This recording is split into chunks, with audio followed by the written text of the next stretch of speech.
we kind of like slowly separated. So we went from like, okay, like this isn't working or whatever, but we are responsible for these two little humans who already come with some baggage because like they are adopted.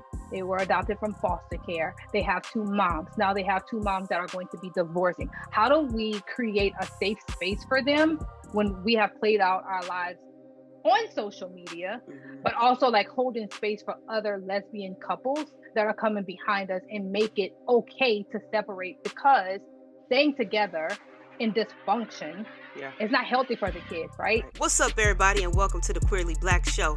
I'm your host, Ashley, and I'm so happy you came by. The Queerly Blax Show aims to normalize the everyday existence of Black, LGBTQIA+ individuals through an interview-style series with regular folks like you and me.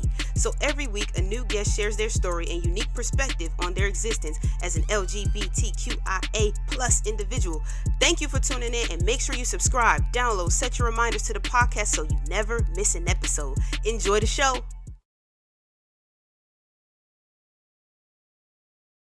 Welcome back to another episode of the Queerly Blax Show. I'm your host, Ashley. I'm joined today by a very special guest, y'all. We got Nette in the building, man. Nette has blessed us with her presence on the podcast. Nette's an AKA. I love that. Y'all know I went to Howard.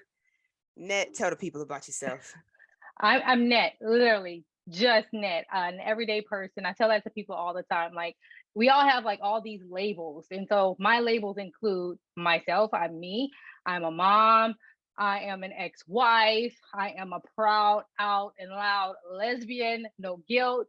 I am an AKA. I just became active again, so that is really exciting. I am everything. Like, I'm an advocate. I am a former educator. I'm a friend. I'm a sister. All these labels, and so like labels are just labels, but like people like to categorize you by labels, and that's who I am. Like, I'm just me, honestly. Like, you're gonna get this same person in person. Like, there's no sugarcoating. I am very much so loud and out, and I love talking to people, and I'm pretty friendly. I can make a friend in anyone, honestly. Love that. Thank you. And very, very happy to have you.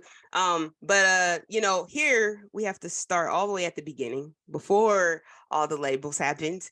And we got to talk about when you first knew you liked these ladies. Now, what's going on? Oh, listen. I remember in high school, they had this one girl. I think she was a year younger than me.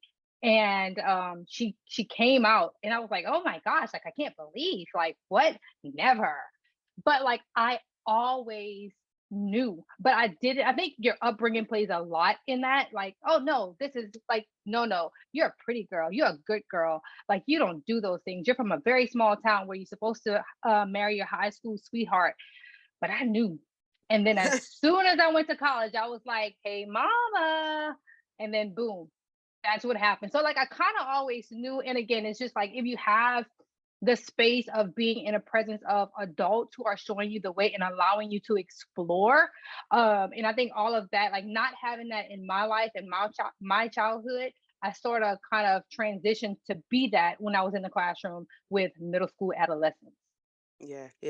No, that makes a lot of sense. Was she a feminine or masculine presenting? She was hella masculine, like hella masculine. Like, I couldn't even like hide it if I wanted to.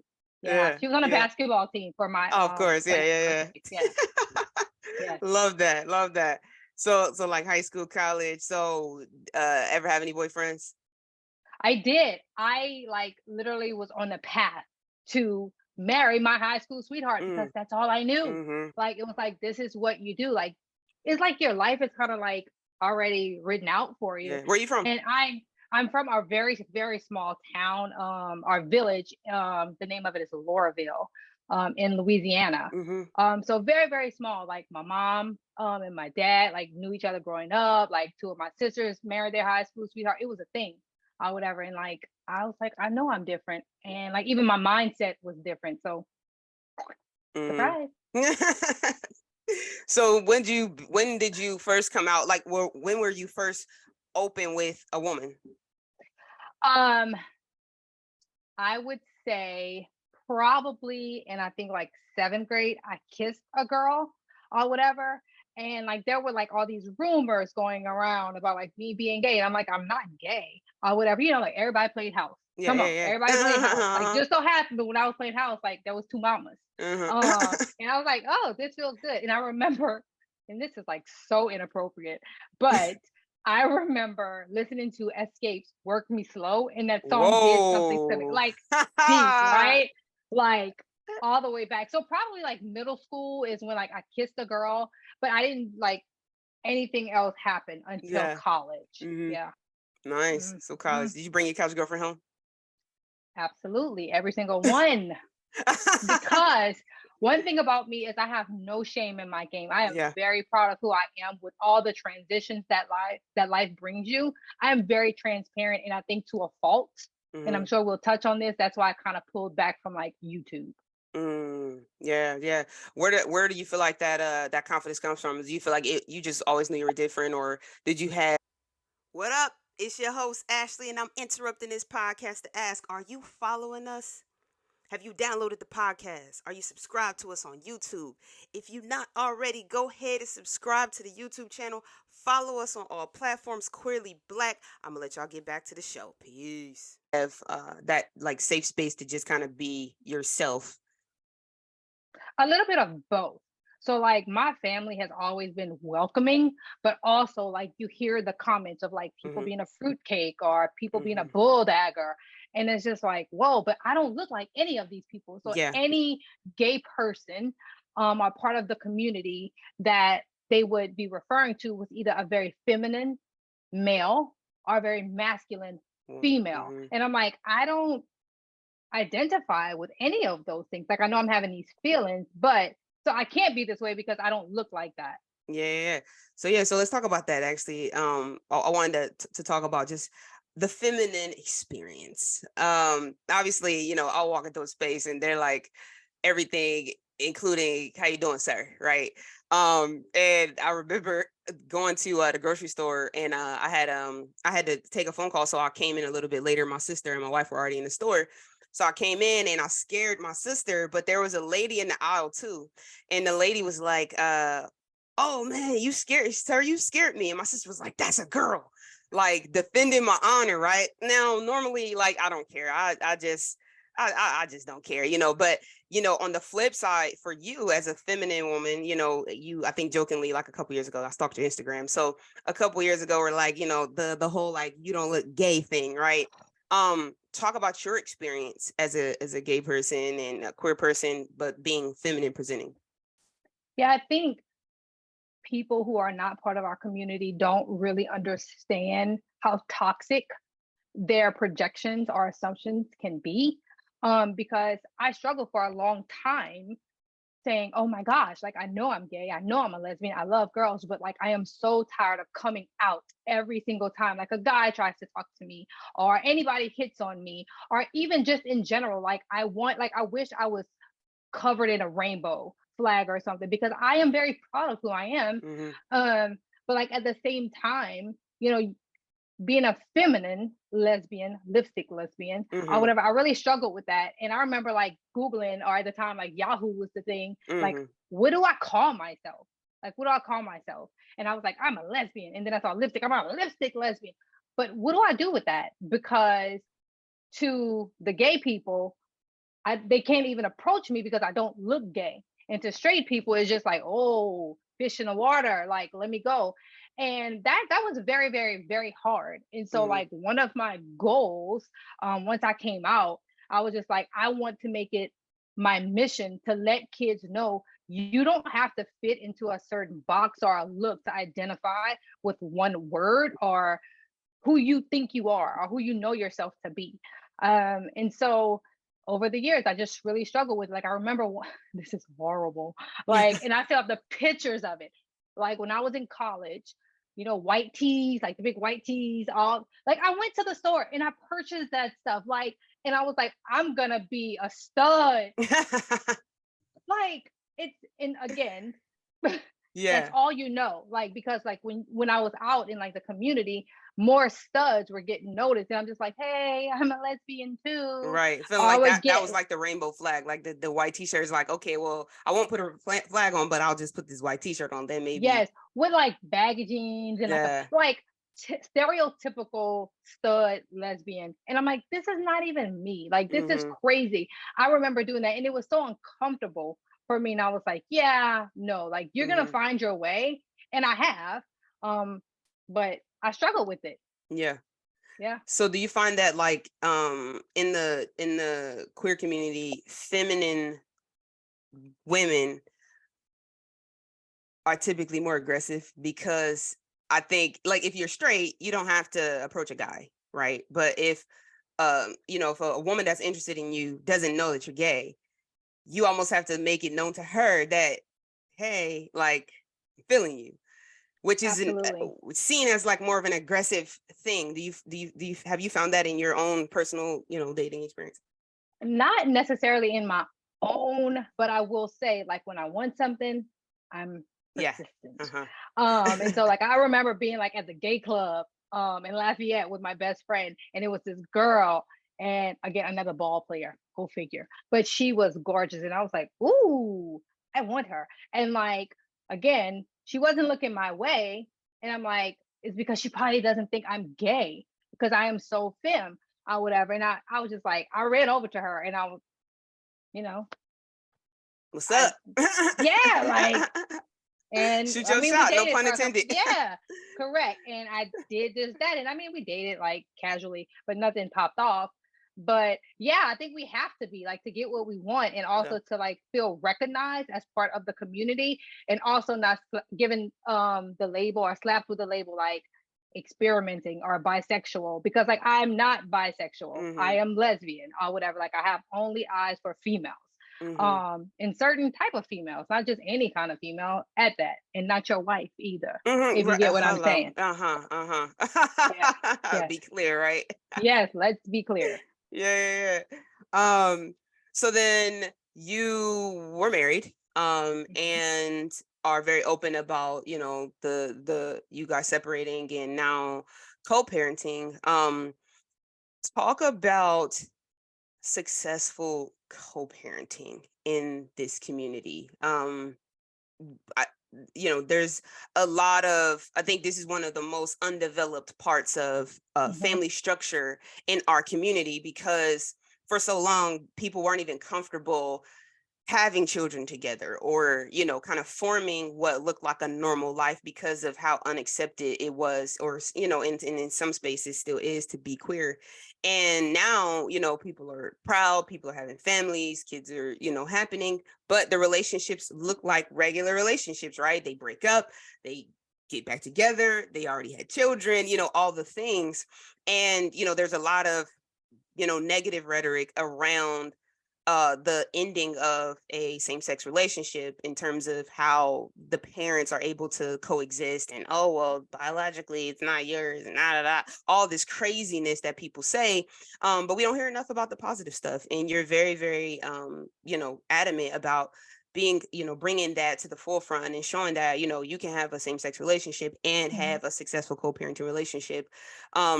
Talk about how you guys were able to arrive at that place, because I'm sure, like most things, not perfect, right? But how were you guys able to put yourselves aside to get to that place?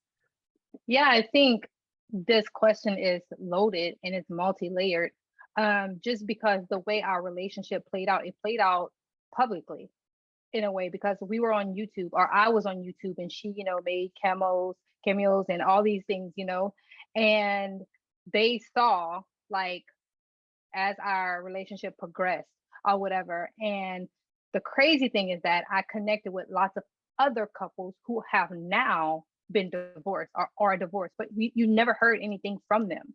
And so throughout that journey of like getting engaged, getting married, buying a house together, like all the steps of life, right?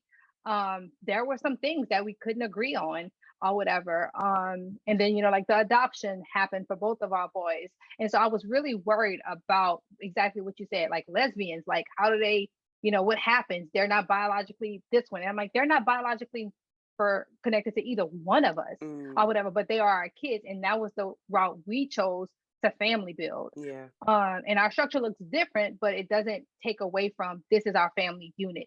And so we kind of like slowly separated. So we went from like, okay, like this isn't working or whatever, but we are responsible for these two little humans who already come with some baggage because like they are adopted. They were adopted from foster care. They have two moms. Now they have two moms that are going to be divorcing. How do we create a safe space for them when we have played out our lives on social media, but also like holding space for other lesbian couples that are coming behind us and make it okay to separate, because staying together in dysfunction is not healthy for the kids, right? And so once we separated, like we thought about the children. Like they were the center of all the conversation. Like even if we had like animosity towards each other, which we didn't really have animosity towards each other, which I'm very grateful for, we had to keep the boys, the bro dudes as we call them, as the center of our conversations. And it wasn't easy.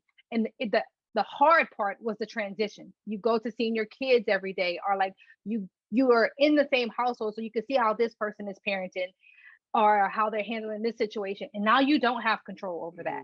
And so like you're having to deal with like transitions back and forth. And so one thing that saved us was because everybody knows I'm a huge planner. I have all my planners back there, I have some up here, planners everywhere, or whatever. And she's not, like she's the more sporadic parent, which there's a nice healthy balance because the kids, when they come to mama's house, they're like, uh-oh, like I know at 7 o'clock is book time. I know at 8 o'clock is bedtime. And at Jaja's, she's more lenient. And although I don't parent that way, I appreciate that way. So we talked about what the boys needed, and we just kind of went there. And we adjust as things come up. And I mean, I think we do a damn good job of parenting the boys.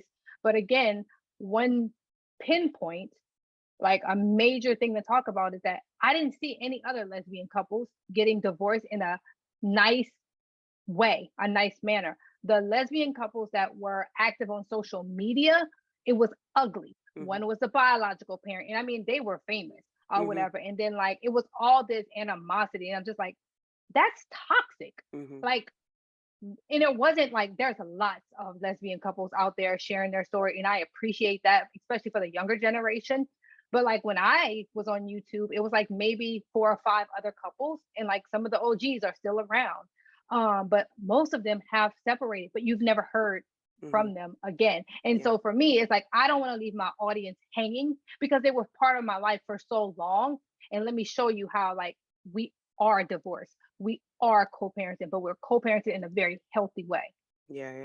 Yeah, no, I appreciate it. And I think, other people do, because it helps to, create more tentacles to the conversation and more resources for people to be able to see what it looks like. The bro dudes, where'd that come from?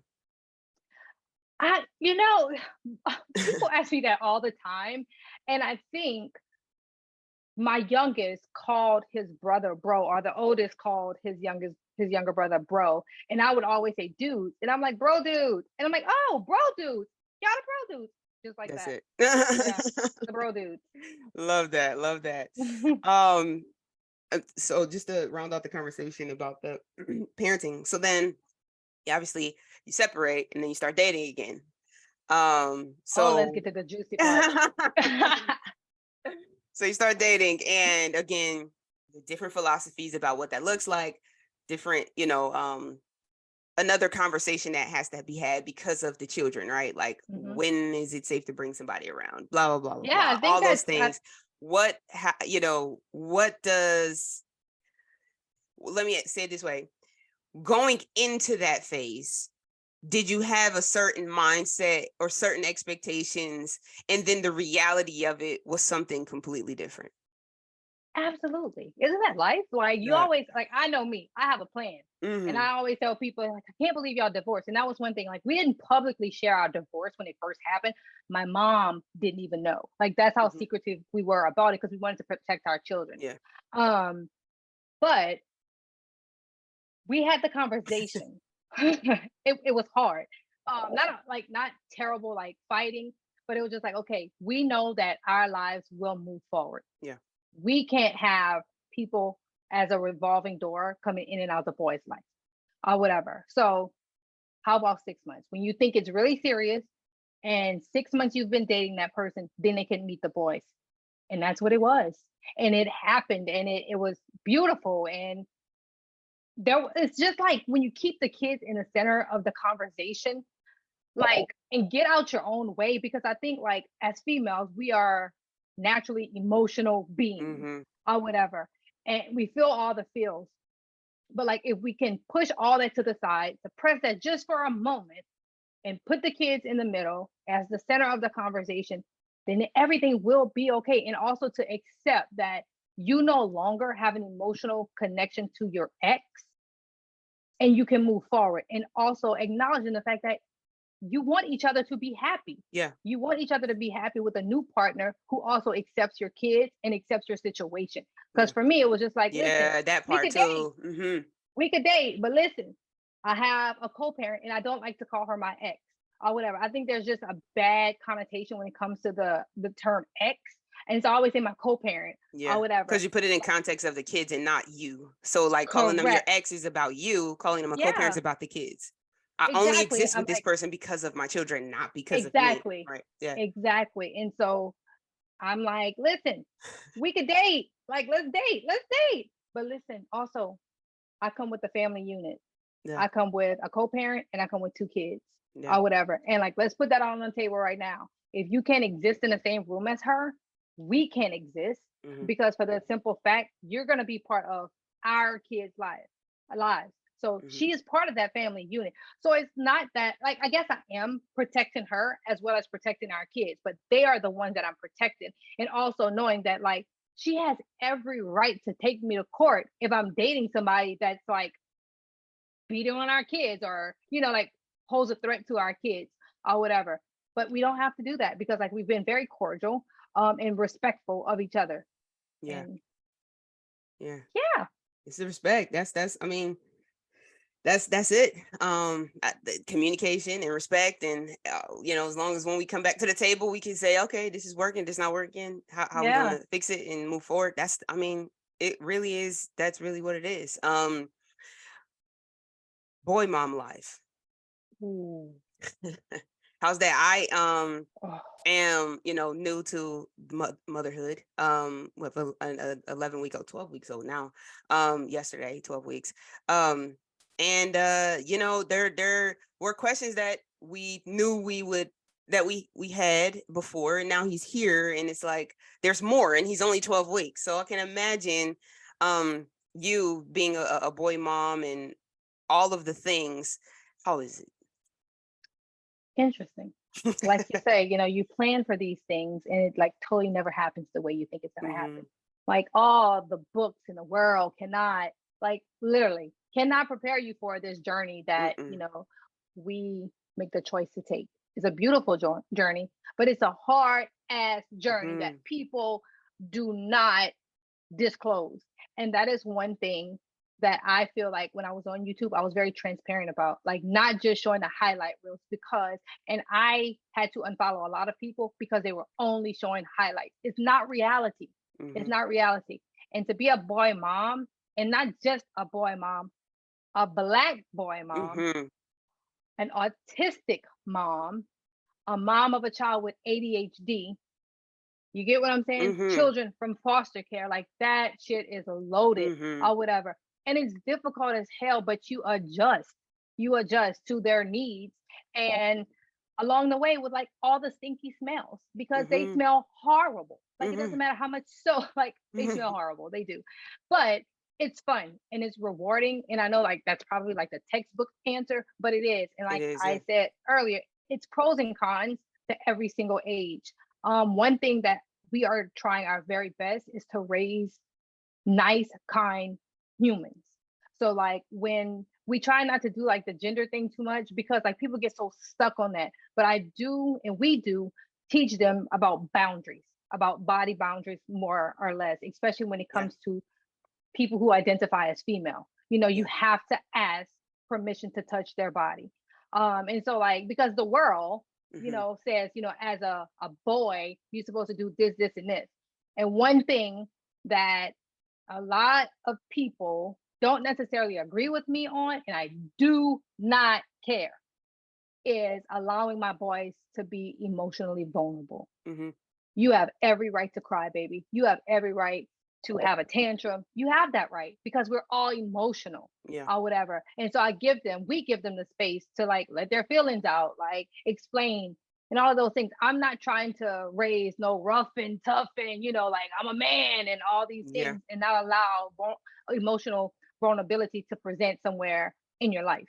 So Yeah. it's fun. It's fun. It's challenging also because like there are things that I know I cannot teach them as a female. I know that like things about penises, like Yeah.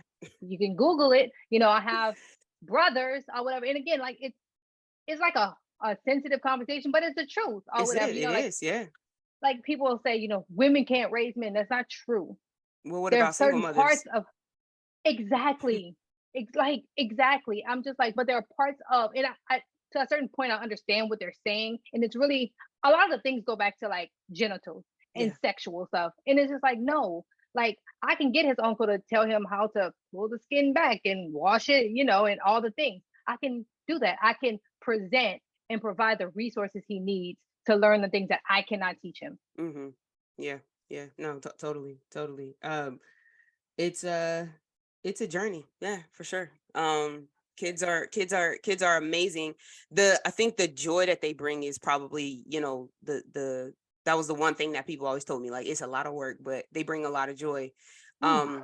But one piece of advice that I give people, especially now, and I didn't have this wasn't my perspective before I had a child. Like we have a lot of married friends, and I'll be like, just go have a kid. Like you guys are together, you're married, right? Right, your face, right? Your face, you know exactly where I'm going. So Yes. then we have a child. I was like, now I'll be like, listen, if you with somebody and they want kids and you don't want kids, get your ass out of there. It's a deal breaker. Out. It makes so much sense to me now when people used to be like, they go on dates. Like when you're a little bit older, you go on dates and like, oh, do you want kids? And they're like, no. And I'm like, yeah, well, I'm out of here. Yeah. Because Yeah.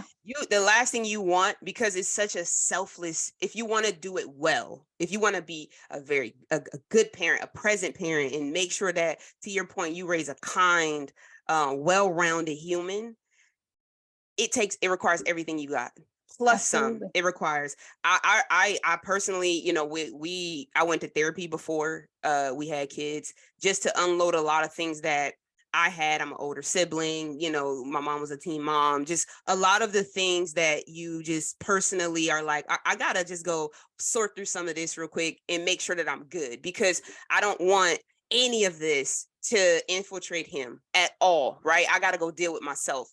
And that's Mhm. probably one of the hardest parts of the journey for most people, is like going to deal with yourself. Like, Yeah. because they looking back at you like, Yeah. what's up, mom? And Mhm. so for me, parenting, I wanted to be very, very sure that I dealt with every part of myself before, bringing him here, so that when he's here, I could be fully present and not like the cup is still 75% full of my own shit, and now he's coming and he's got his own cup, and I'm like, oh shit, I'm now I'm drinking. It's like, the people, but it's the craziest thing, that the craziest revelation after having a kid. I'm like, if somebody tells you that they want kids and you don't want them, get out right now. Get out. Sure. You're only going one or two ways. You're going, that kid gonna be raised by a single mama, right? With a toe up other parent, or it's gonna blow your top off. And Yeah. so, it's a beautiful thing though. Having children. I say all that to say Yeah.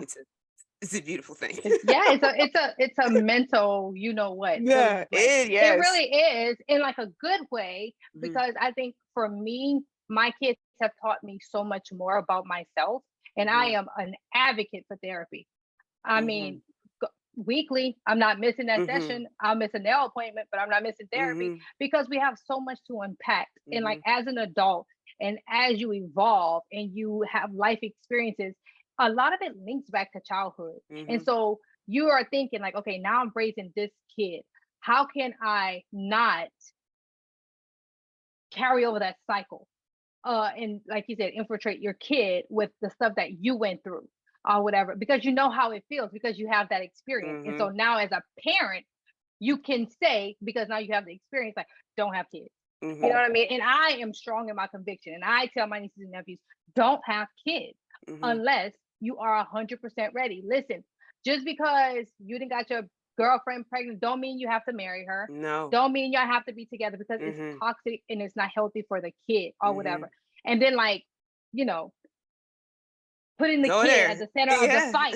You know, the shit is toxic because, like, you're bringing all your using stuff. the kid as a tool, and they start dating somebody, and you like, well, you ain't seeing your kid. You're like, come on, y'all. Like jealous haters, like, and like immature jealous haters. So yeah, I mean, you are able to speak on more things now in the parental realm, because now you are experiencing that. And a lot of people like to give opinions, unwanted opinions, and I will gladly say, I don't want your opinion. I'm not being rude, because I'm not a rude person, but like, I'm just setting up a boundary. I don't want your advice. The advice is like, comes in like a freaking fire hydrant. You're like, girl, one of our friends, she gave us this advice. She said, tell your friends, she said, tell them write it down, because you don't want to forget it. But you're not about to do nothing with it. She said, write it down and send it to me, because I don't want to forget it. Like, dude, like just too much. Quiet. Like, and half of it is just wrong, right? Like half of it is just like, no, I'm not doing that. Half of, like, you're just like, no, like, my philosophy is this: if it's a parent that's giving me, most of the time it's now parents giving me advice, I look at your kids. I'm just gonna be honest. I look at your own children, and I'm like, and it's because like, how's that? All kids are different. All kids are different. And like, I just love when people, like, one thing you will probably never see me do is post my kids' grades. Like, that drives me insane. And I am not judgmental or whatever, but like, as a former educator, like, that drives me insane, because what happens when your sweet baby get a C? You're not proud of them anymore. You're not gonna post that one. We missed the third grade. We missed the third report card. Third quarter came. I ain't see that report card posted. Correct. Exactly. So it's just like these, like, I stay clear of people who put their own kids on a pedestal. We all want our kids to be great. We all want our kids to be Oprah and Obama and, you know, like all these amazing humans or whatever. But at the end of the day, all our kids are different. They're being raised differently. They have different struggles. And it's also because we have our own baggage, you know what I mean, that we're still trying to unpack while raising functional humans in a world where everything is on like social media and like all this social media, you know, pressure. Like, I'm just not a fan of it. So like, I don't take advice from people, especially like when all I see you is posting like the highlight reels. Girl, tell me how you really feel. Did you go to therapy this week? Are you struggling this week? Tell me that. Like, I want to see you crying, not because I want to be in your business, because I want to see that you're human. No, I think you bring up a good point, because people, one of the biggest things that we were conscious of was like making sure that when we did have children, we started our family, that, you know, we felt fulfilled personally, right? Like, you did what you wanted to do. I've done what I wanted to do. We've traveled. I've done this. I've done that. My career's in a good place, you know, all the things. And because of, you know,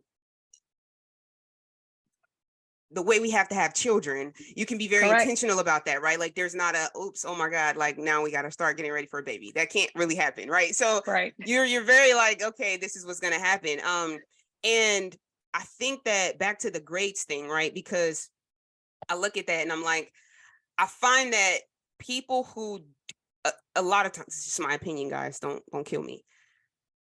When that happens and you see certain things, it's like almost a compensation for a part of you, going back to there being something that's not fulfilled, right? So I agree with you that like, I just want I'm going to be happy in whatever my kids are doing, like whatever is happening. Like my son, this week he can lift his head. I'm just excited for that. Milestone. Like, I'm not like, you know, I'm just, where are we at today? I don't have an expectation of him. I don't have, you know, milestone markers in terms of like, oh, look, he got straight A's or this or that. Of course, we want our kids to be amazing, to your point, but that's not an expectation of mine, of him. Yeah. I want him to be the greatest at whatever he wants to be. I'm fulfilled in who I am. I've had my own career. I do the things I want to do. I don't need to justify myself through his accomplishments. They're his, and whatever he wants to do is what I'm going to put. What do you want to do? Do you want to play the piano this week? All right, great. You want to go play football? Yeah. We did say one rule: he can't play football, just because of I'm with you. I am with you. Oh my the trauma God. of football. We tried it, and I was like, no. And it was flag football. It was flag football, and I was like, no. Thank you, Aaron Hernandez. Rest your soul. Like, no thanks. I'm not interested. Also, like, it's deeper for me because I honestly see football as modern day slavery. I really, really do. Like, we are entertainment. Like, that's what you look at my kids as like a dollar sign. And so then all these people at a table and they're bidding on you. I don't like that. I do not like that. And I had to like check a coach. I went back to my hometown and he was like, oh, this your kid? He goes to the school here? And I'm like, no. He was like, oh, he'll be a great linebacker. I said, our lawyer, our Air Force man. Like, dude, like my kid, and he was only like 4 at the time. He's a bigger boy. Don't get me wrong. Yeah, our son's tall. Not, he's like a little taller too. For like he like on the spectrum, he's a long guy. Yeah, and like developmentally, like kids all develop at their own pace. And so like we had a tracker or whatever of like milestones for development. That's how we were able to figure out our child had autism or whatever. It wasn't like, oh, my kid is 11 months old and they are reading chapter books. Like, woohoo. But like my co-parent and I are both in education. So like we know kids at the earlier stages learn through play. So like that's great that your kid is excelling. But like my kid outside playing like in the mud and, you know, developing life skills and like friendship and learning through play is coming natural. I'm not putting my kid in a corner and saying, hey, go read this chapter book. And by all means, do you. But I know in the long term, that's going to affect the kid. But hey, you know, it's never ending. The unwanted advice, the constant comparison, that drives me insane. And like, I will post like you, like, you know, when the baby crawls, you're like, oh my gosh, like they're crawling. That's important. That's exciting. Or whatever. And that's not comparing your child to another child. And not saying, oh, my child crawled at 2 months and he, you know, most babies crawl at 6 because that's the challenge with it. Like, why does it matter when I started walking at 15 months. My wife started walking at 9. Now I say that she's smarter than me. She's like the smartest person I know. I tell people that all the time. And I jokingly talk about like her milestones and how she was reading by the time she was 2 and all this stuff. But we both can walk now. Exactly. Like it's not a race. It's not a race. That is so true. It is not a race. And like people, like the comparison trap is real and it's toxic. And especially in this age of social media, it is horrible and it's harmful too. It's harmful in so many ways. Yeah, it does. I mean, it just like, it doesn't. Now, I think to talk a little bit about your son and, you know, being open about his autism journey. I do think it's obviously we're talking about, you know, smaller kids and even some older, because I think some people don't discover that until their kids are social and then they see the comparison towards, I think they see it next to other children and they're able to recognize the difference. Being in education, and because even for, you know, myself, and I have a lot of friends now, you know, I'm at that age, I'm, you know, 32, and people are just having kids now, right? Like that's just what it is. It was the weddings for like a couple years. Now it's like everybody's pregnant or had a baby or a second baby. How did you guys discover that? Yeah. So our little baby was reading like old David books. And then at 18 months, it regressed. There was no words, there was no language. And we're like, whoa, what's happening? So just like that, we took him to the pediatrician, got the evaluation, and it came back and it determined that he had autism. Well, Black boys statistically are given a label quicker than non-Black boys. And so we wanted a second opinion. So we got a second opinion and compared the results. They were very similar. And so we determined like he had autism 2 days before his 3rd birthday, actually. Okay. So it was just like some of the, like some of his progressions and things like that. And the other thing is like, just talk about the importance of like leaning into like being honest about your kids, right? Yeah. And when I say that, as you know, right, we Black people, Yes. we don't want to talk It be about our nothing own about, people. you know what I mean? It Don't be want to talk about we don't nothing. want to talk about nothing about our kid. Ain't special. No, my baby Right.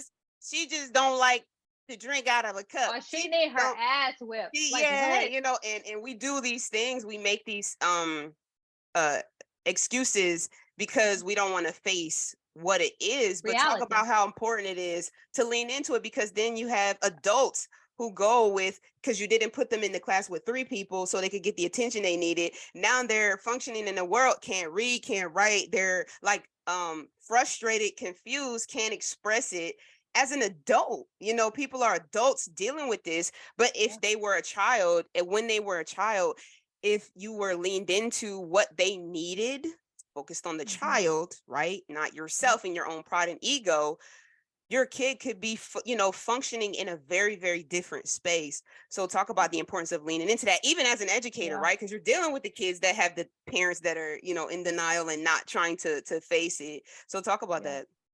Yeah, I mean, early intervention is the best intervention, and get out of your own way. And like, even like how that transferred to like co-parenting, get out of your own way. Like, these children are our responsibility. And so, like, to your point, our community can be very harsh and hurtful and judgmental, and like don't want to offer support. We don't have much support when it comes to the boys. And our youngest has ADHD, which comes, across as like very aggressive, hyper impulsivity. But like, early detection is the best intervention. And early detection is the best intervention. And so, along with early intervention, as soon as we got the diagnosis, like I said, it was 2 days before his 3rd birthday. We cried for a week because, like, oh no, what does this mean? Again, because what we have seen on social media, the ones who were the front runners are the covers of autism. It was a horrible thing, or whatever. And I was like, wait, As soon as that week ended, we got to work. We printed off booklets. We contacted friends. We contacted every ABA therapist. And I mean, that's controversial. Like, okay, you do what you want for the best, your decision for your family was best for your family, or whatever. Lane has been in ABA since 2017. Our child went from not talking, not being able to be social. He is social now. He will go up to you and introduce himself. Like, he knows how to smile. He knows how to make eye contact. And I'm very grateful that I put my child out there and shared his story, even though, like, I don't know in the long run if this is going to affect him personally, that I put him out there. I don't put my kids out there as much as I used to, because now I feel like they're becoming older. I want to be respectful. But I started a Facebook group and people joined. We raised money for Autism Speaks. We did the walks. We did like all this research on autism. We went to classes. I did webinars. I read books. And the same thing with our ADHD journey. But one thing to say about this entire journey, my DMs stay full of messages from Black families. Nette, what am I to do? And the one thing that makes me extremely sad when I get the messages is, please don't say anything, because of the shame that it brings them. Just like, there's no need to be ashamed. Like, your child is different. They're still living. They're still breathing. They are more than capable with the correct resources and supports. They're going to be fine. So again, it's like just getting out your own way. That early intervention is going to be what's key. It doesn't matter if they're 2. If you get a diagnosis at 2, that is amazing. Start early. If you get it at 7, start now. You know what I mean? Because like, those kids deserve it, and it's going to follow them. And to the educational point, it's really hard to see those kids struggle when you know they need more, but their parents are in denial and don't want to hear. So like, for me, being Black and being so open with like all the things, all the labels that we talked about in the beginning, like, I've put myself out there to be vulnerable, to show people that look like me that like we still can live and breathe and exist, even though life comes with all these societal labels that say like, oh, handicap. You know what I mean? Like, you can't do, you can't. I'm telling you that you can. It's not easy or whatever, but it's very much so attainable and achievable. Yeah, no, absolutely. Very, very well said. Very well said.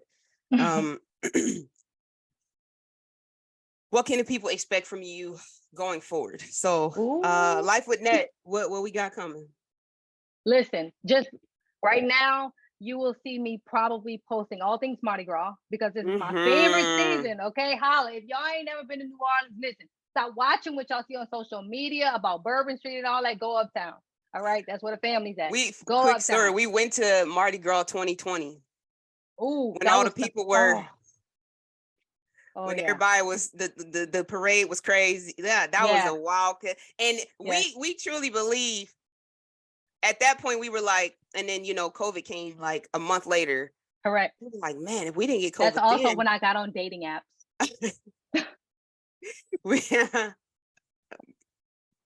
I'm gonna just skip over. I'm gonna pass that. We were like, man, if we didn't get COVID there, we're gonna be all right. We didn't get COVID till 2 years later. Like we didn't get it till like May of 2022. Yeah. Wow. We went to Hawaii for our baby moon and came back with COVID. Lovely. Hello. All right. But Mardi Gras was crazy. Y'all got to get off the internet, man. Y'all got to get off. You got to go. Yeah, down because there. you have to go to experience it. It is not what people show on social media. But yeah, so Mardi Gras, and right now on a more serious note, like we are fighting tooth and nail because our boys are school age now, and like the amount of crap that we have to deal with because both of our boys have special needs.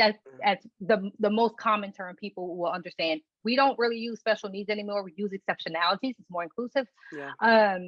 But we have to fight for their rights, fight for them to be educated, fight for them to just get an equal and fair educational opportunity. It's nonstop. And so like I've been posting more and more about that because believe it or not, a lot of people are dealing with school situations. I mean, there's teacher shortages. I mean, like, especially when you're in a special ed area, like there's lots of controversial like topics and people not wanting to do their jobs or service kids or, what's the best interest of the kids. So yeah, you'll see that I've posted my partner here and there.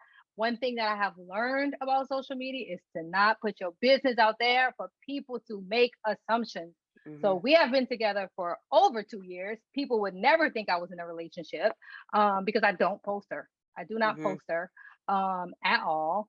And, like we're dating right now, we're in a relationship. I don't know if, it's long term. I don't know, So, but, and also because I don't want that whole hashtag goals thing anymore, because at one point, like even, and we may not even have time for this, but like even people in our own community turn their backs on me.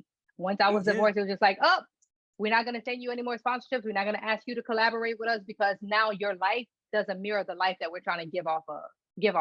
And I was like, bet, sister, bet, but I still love you. Yeah. So you're just going to see me living life. Interesting. We could touch on that a little bit. I'm new around here, so I don't know what happens.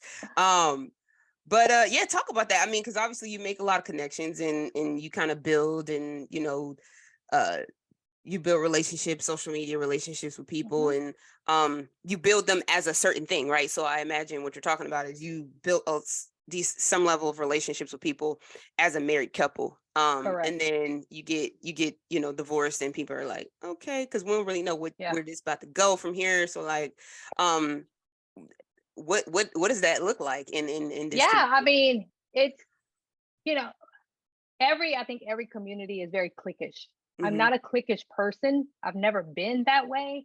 And so like you can see it on social media, like who is posting, and this is like no shade towards anyone. It's like the reality of it or whatever. And also like people allowing other people to exclude them. And so for me, once the divorce came out, like the sponsorship stopped, the reaching out stopped, like other couples that we had connections to, like had no more connection to us. And it was hurtful in a way without like a closed conversation of like what happened or like how does our friendship continue, even though your family structure does not mirror our family structure or the family structures that we're trying to, provide to the internet or whatever. And I'm like, but this is reality or whatever. Like statistics show, like there can be 5 couples, happily married couples, and at least two of them are going to get divorced Mm-hmm. in some capacity. Like there's always challenges in relationships or whatever. But yeah, so when that happened, and like I still love the people, I still follow them, all the things, and I still support them. That's their baggage, not my Yeah, stuff yeah. Mm-hmm. or whatever. But like it's hurtful because like we are already a marginalized community, Mm-hmm. right? And like I have so many other societal labels on me that makes me marginalized. Like I don't want to be marginalized by the community where I feel safe. Mm-hmm. So like for me, my goal is to say, hey, like I am a lesbian, like I've had all these traumatic experiences or these life experiences happen to me. And that's just what it is. Like we still can be friends, even though our lives don't mirror each other. Yeah, because what happens if you go through that? Then you want me to do the Right. same thing. And You'll no, be like, and then you oh, reach out to me. No, then you reach out to me. And yeah. I've had that happen to me. Like I've had that happen to me. I was on the phone with someone a couple weeks ago. And she opened up to me about like her divorce. And I was just like, oh. And she's like, I know you've been through it. And I'm like, I have, but like I remember like I didn't say this, but in my Yeah, head, I'm yeah, thinking because like I you'll remember you. forget.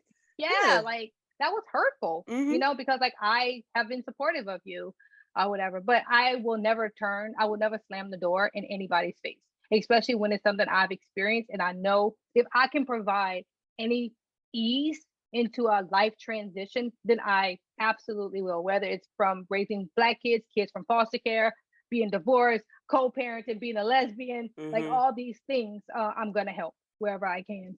Yeah, yeah. For sure. Love that, for sure. Love that, love that. All right, before you get out of here, we're going to play a little game. Uh-oh. We're going to play a game of this or that. Okay, let's do it. Okay. Sports bra or underwire bra? Underwire. Laundry or I cooking? really wanted to say no, but no. Cooking. Cooking. Day at the spa or watching sports all day? Oh gosh, stay at the spa. Short hair or long hair? Ooh, dreads.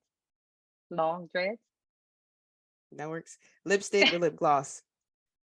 Stick. Sports car or big truck? I'm from the country, big truck. Big wedding or small ceremony? Man, if I wasn't married before, I would have said big, but now I'm like small. You're like, on people. Big like party. Yeah, big party. Okay. Yeah. Stay up late or sleep in? Stay up late. Iron or re-dry it? Iron. Thank you, Jesus. Gosh. The re-dry is serious out here, though. Like the re-dry is serious. I iron everything, though. Yeah, I iron everything. Pay or have her pay? We both pay. New shoes or new clothes? Clothes. Jewelry or handbag? I see your collection behind you, and I'm like super like envious, jealous, because I'm trying to get into, like, I'm a Converse type of chick when it comes to sneakers. Matter of fact, I just stopped calling sneakers tennis shoes. I always call them tennis shoes. But yeah, I'm trying to get in there. So yeah. Yes. Yeah, it's a horrible habit. Horrible habit. Yes. It's a very expensive habit. Jewelry or handbag? Jewelry. Pillow princess or I'm on top? Oh, it depends. And there you have it, folks. Tell the people where they can find you. You can happily follow me on Instagram. That's where I'm most active, at livinglifewithnette, Nette. Awesome, man. Well, Nette, thank you so much for coming through. This was a very, very fun conversation. And y'all already know, man, I'm your host, Ashley. This is another episode of the Queerly Blax Show. I'll catch y'all on the next one. Peace. Bye.